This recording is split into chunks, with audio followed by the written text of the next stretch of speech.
Well, welcome to the Aging Boomers. I'm your host, Frank Sampson, and on this show we discuss many of the issues facing boomers, their parents, and an aging population today, which we're all aware of.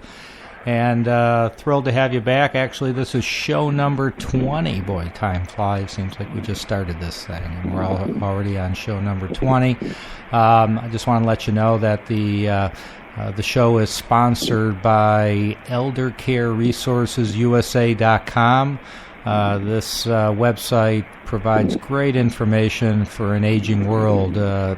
You can have access to informative articles, watch videos, download helpful guides, learn from nationally recognized experts, and connect with key local providers. Visit eldercareresourcesusa.com. If you happen to be on the West Coast, where I am, you could also go to local sites at ecrbayarea.com, ecrsacramento.com, and ecrlosangeles.com. So a lot of great information on these sites, and hopefully you'll go check them out.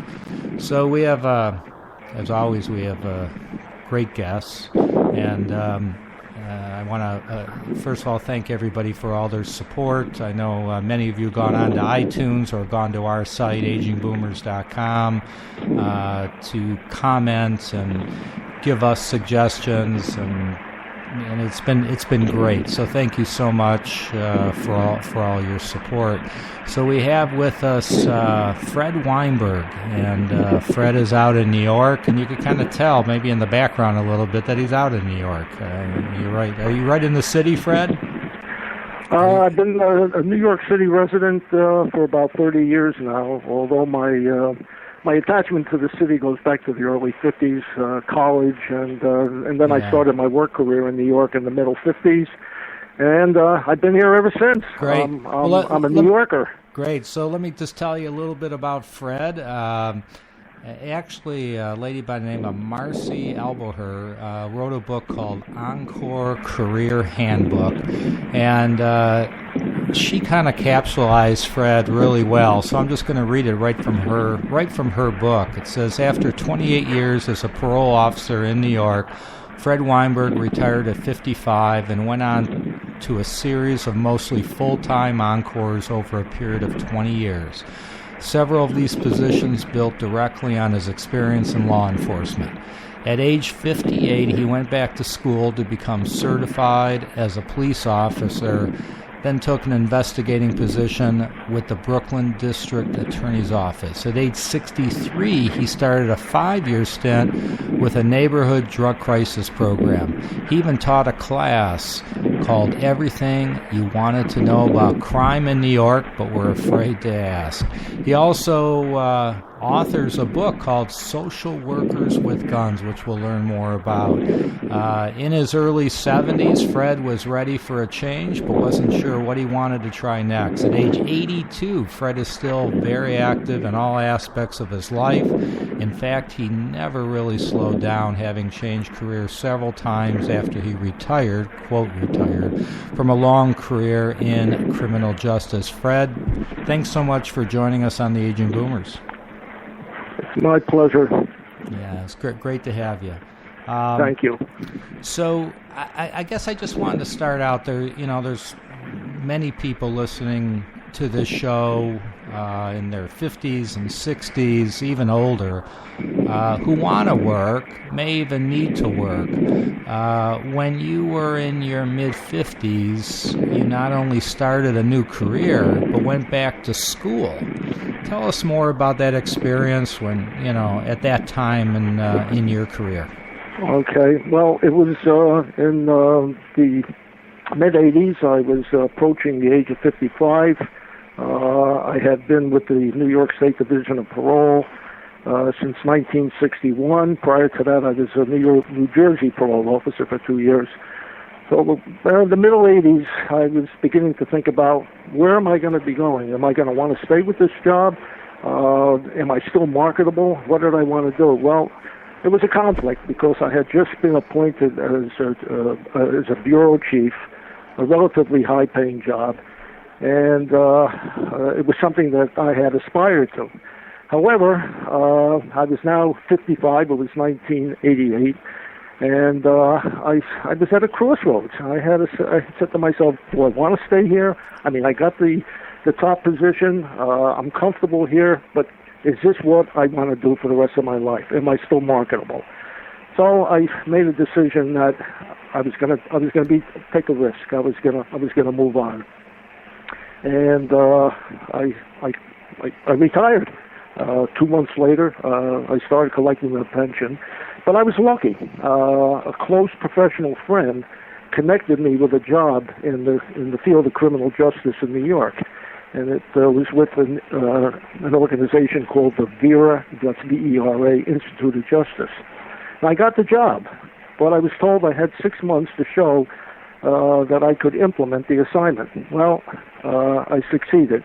It was an alternative to incarceration, and that's basically what the VERA Institute was all about. They partner with government agencies, basically in the field of criminal justice, basically to improve the way government does business. So I got the job, and I succeeded. We accomplished what we needed to do. So that's basically what happened was this change in my life career, my work career, was something that set me up for the next 12 years. In 1990, 2 years later, I had an opportunity to go with the Brooklyn District Attorney's Office as a senior detective investigator in a new and innovative program that the district attorney was starting. It was a drug treatment alternative to prison program. But and this is where the schooling part comes in. In order to hold the job as a detective investigator in New York, I had to be certified as a police officer under the rules of the state of New York for certification for police officers. Now, I was approaching 58 years of age, and the person that hired me said, look, we like your background, but do you think you can go through a 12-week police training program? I said, well, I'm in good shape. I said, I'm going to do it. The following year, I went into the 12-week training program, and I made it, and I became certified as a police officer, and I was able to continue the job as an investigator with the DA's office. And I believe I'm the oldest person in the state of New York to have been certified as a police officer. I got my certification when I was 58. Oh, that's great. So that was basically I did that for the next 5 years, and finally at the age of when I turned 62, I began to wonder whether being a detective, I was doing warrant work. That was the main focus of my work. Going after major felons who had absconded from court appearances. But at the age of 62, I said, wait a second, I may be getting too old for this. So it was time for me to move on to something else. So I did, and I continued in the field of criminal justice. There was, in terms of what you were saying earlier, that there are many people who in their 50s and 60s and older who want to work and may even need to work. You mentioned Marcy Albohar before, who was the author of the Encore Handbook. She works for an organization called Civic Ventures, and I hooked up with Marcy over the years, and she interviewed me for a book that she did. In connection with your question about those who are in their 50s and 60s, Marcy made a very succinct statement about this whole area of getting back into work. And I spoke with Marcy, and Marcy likes to emphasize that encore careers, or sometimes referred to as second and third acts, have become what she called a social movement. And she said that's engaging an increasing number of baby boomers who want to use their years of experience and accumulated skills to make a difference in the years that were formerly occupied by the retirement. So I thought that was great advice, and I made a note of my own, and I said, if you want to get back into the work field, you just have to make a list of your skills, hobbies, your interests. You have to be creative, and that's what I've tried to do, and what I'm doing as of today. Yeah.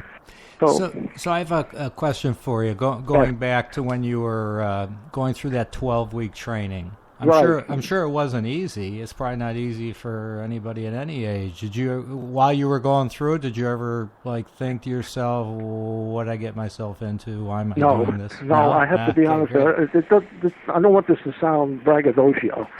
I was in very good shape. I've kept myself in good shape my whole life. I've been involved in sports, and to this day, I feel that I could probably do the same course today. No, I never felt threatened. I was obviously the oldest person in the class. Most of the class members could have been they were young enough to be or I was old enough to be their father. No, I competed. It was wonderful. It was one of the best experiences of my life. I might also add, in connection with schooling, in 1973, I had the opportunity to attend the FBI's National Academy down in Quantico, Virginia, which was probably one of the highlights of my career. It was a wonderful connection. Their program down there is an international training program for police officers and others in the criminal justice field. So over the years, I've had different experiences with schooling, but I like to highlight the FBI National Academy. I'm still an active member of the academy. Graduates. So schooling, in this particular, in reference to what you were saying about the police program, I loved it. It was challenging, and I felt a great sense of accomplishment. That's about all I can say about that. Yeah. So I know you've kind of reinvented yourself. Yes. Several times. I know you've talked about a couple of them. You want to chat about that a little bit? Okay. Not only business and personal. I'm sorry. Yeah. When I left, I'm sorry, Frank. Yeah, go ahead. We just have a little bit of delay. Go ahead. I'll let you talk. Okay.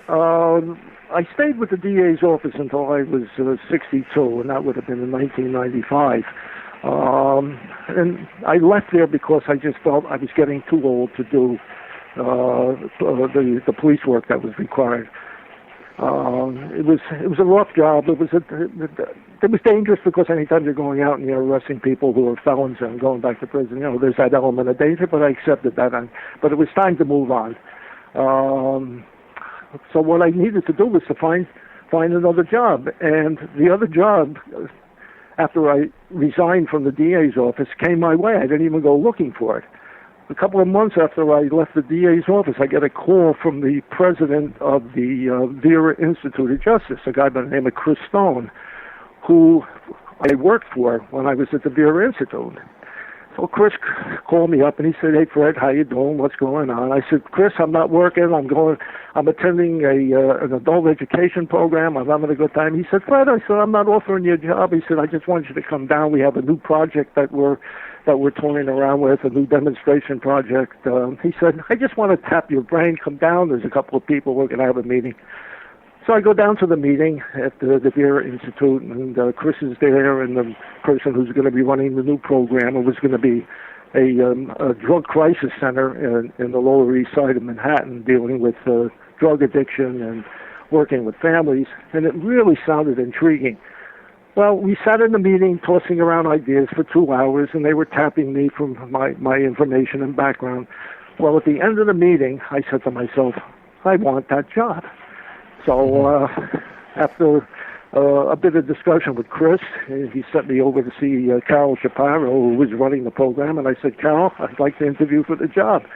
I interviewed for the job, and she gave me a key position there, and it was a whole new event because this job was just getting off the ground. As I said, it was a demonstration project. We weren't sure exactly where we were going to go. But it was like building a house. We had to start off with the framework and building the house, and so it was a great experience. I was able to tap into all the experience I had over the years, They were looking for somebody who had connections with the criminal justice system in New York. I knew the cops, I knew the courts, I knew the probation officers, I knew the parole officers. So it worked out fine. So in 1996, I started that job. And I worked for Carol down the Lower East Side, and the project was very successful. I got a great deal of joy and working the position. And I was there until about 2000. And I said to myself, you know what? I think I've had enough. It's time to move on to something else. But I didn't know what I was going to do. I thought, well, maybe. Fred, how old were you? How old were you at that time? And let's see. I was born in 1933 and 2000, so what that made me 67 at that time. Oh, okay. And I don't look at age. I didn't think about age. All I knew is that I'm motivated. I wanted to do something. I wasn't sure what I wanted to do. But as things happen in my life, again, like I got the phone call from Chris Stone to come down and talk, I ran into a friend of mine who said, Fred, what are you doing? I said, well, I just left a job down at the Lower East Side. I said, I'm looking around for something to do. So this young woman I know quite well, she said to me, you and your wife have participated in a lot of elder hostel programs over the years. She said, there's an elder hostel program in New York. She said, a friend of mine runs the program. She said, I know she's looking for some volunteers to help out. And she said, why don't you give her a call? So at that time, the elder hostel program was being run under the auspices of Hunter College here in New York City. So I called her up. Her name was Molly, and I said, I'd like to come in and talk to you. Make a long story short, she said to me at the interview, I'd love to have you as a volunteer. So I can't pay you. Maybe down the road I might be able to. And so I went on as a full-time volunteer. I don't know whether you're familiar with the elder hostel programs, but right. we ran about 48 programs a year. People would come into the city. They would stay there for 5 days. 20, 30, 40 people. They would do different programs. And I was Molly's assistant. I was a jack of all trades. I escorted people around town. I was their mentor. Sometimes they had to be escorted to the hospital. So whatever they needed to do, I was there to do it. So I was doing that program for 3 years. But I should back up just a little bit. A year and a half after I was working as a volunteer, Hunter College gave the program up because they were losing money on it. So my friend Molly decided to take a shot at it and persuaded the elder hostel people in Boston to allow her to run the program. And she did it very, very successfully. She built the program up. And at the same time, she said to me, Fred, I'm going to offer you a paying job. And when she told me what she was paying me, I almost hit the floor. I said, wow. I didn't tell her that, but I was floored. And I worked for Molly until regularly. It was a tough job. I was here at the hotel where the people say 7 o'clock in the morning.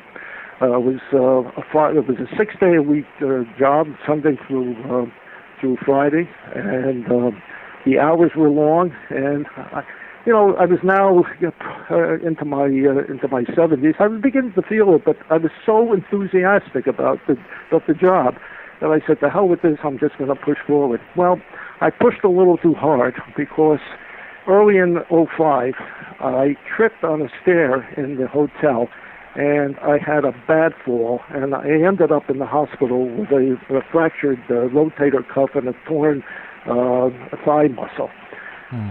Molly calls me up. She says, Fred, when are you coming back to work? I said, Molly, you don't understand. I'm in the hospital. I'm having surgery.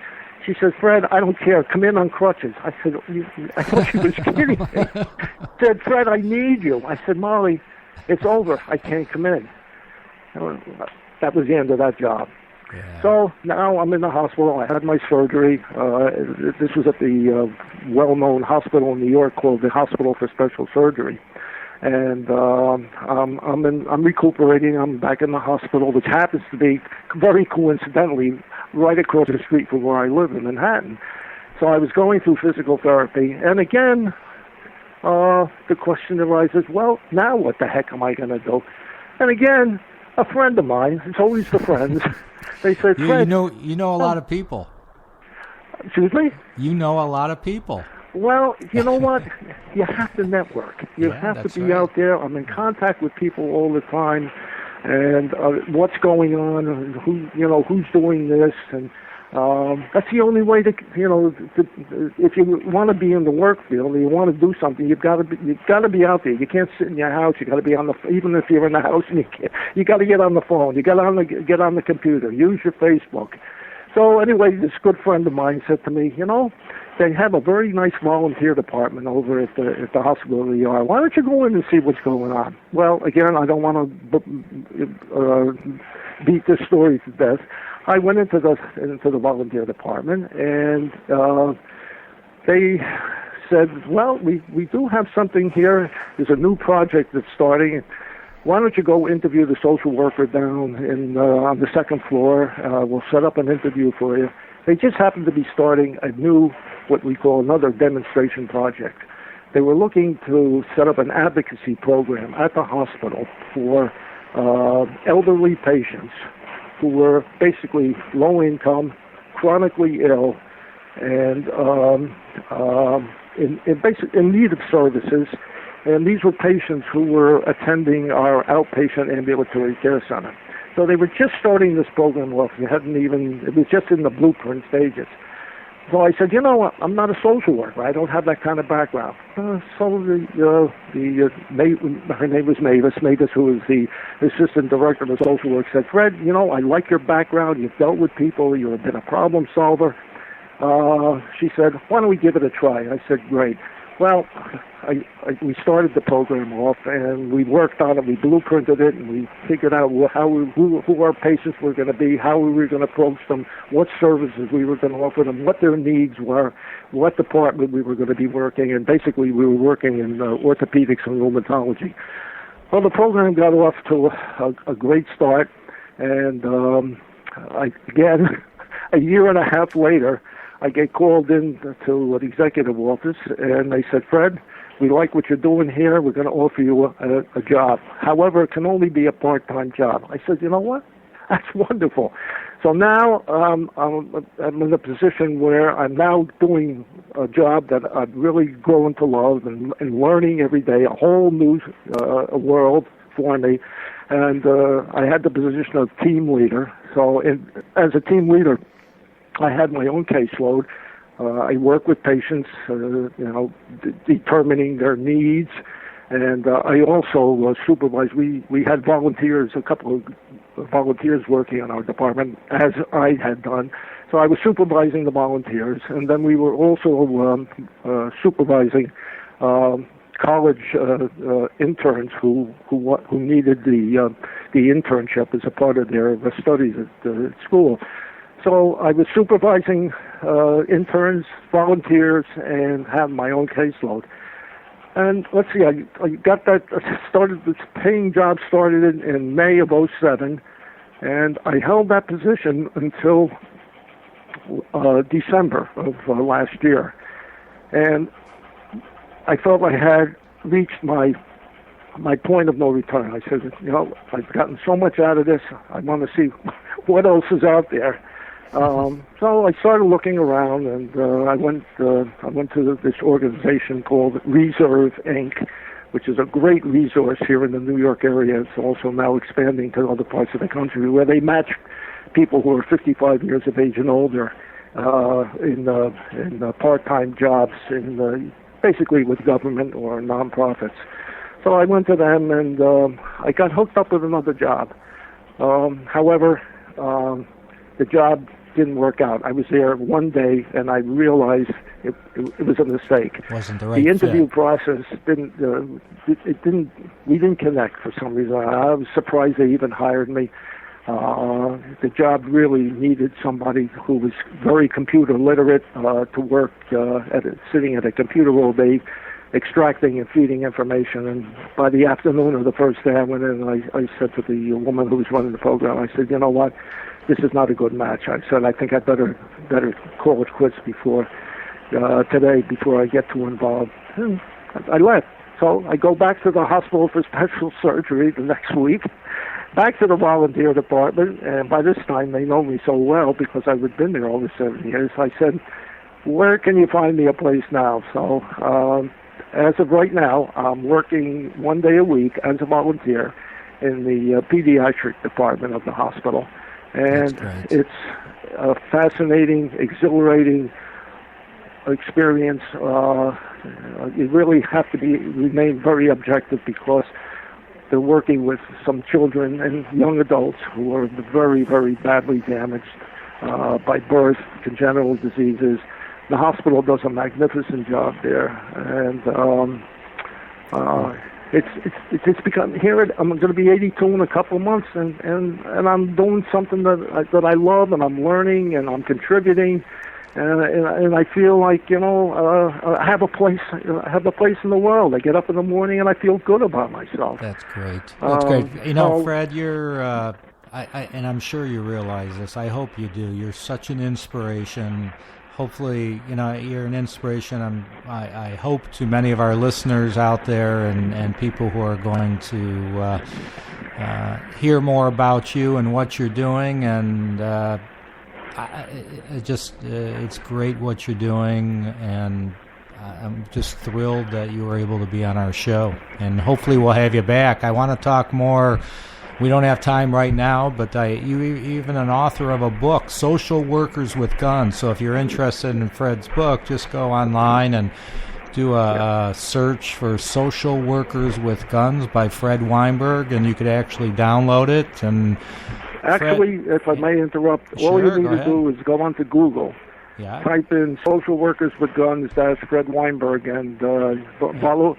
It pops up the description and order form is right there. Great. By the way, I self-published in New York. I used a very well-known independent bookstore here in the city called McNally Jackson. They're wonderful people to work with. But I said enough about that. Thank you so much for mentioning. Well, thanks. And you know what? If any of our listeners wanted to just get a hold of you, either online, just to chat or anything, do you mind? Right. I mean, how would they do that? Well, I like email. Okay. I have no problem with furnishing my email. Okay, and that email address is? Yeah, go ahead. Okay, so it's Fred, F-R-E-D-Z, that's Z as in zebra, so that's Fred Z. Weinberg, W-E-I-N-B-E-R-G, @gmail.com.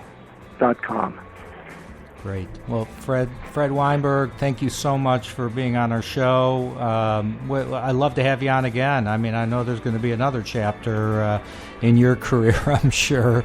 But I hope so, Fred. Yeah. Be well, and thank you. Thank you so much. It's meant a lot to me. Yeah. Thank you. Thanks so much for being on, and thank you all for listening to the Aging Boomers. And if you want others that you know to listen to this interview with Fred, you can go on to iTunes. You could go to agingboomers.com. You could download our free app on iPhone or Android phone.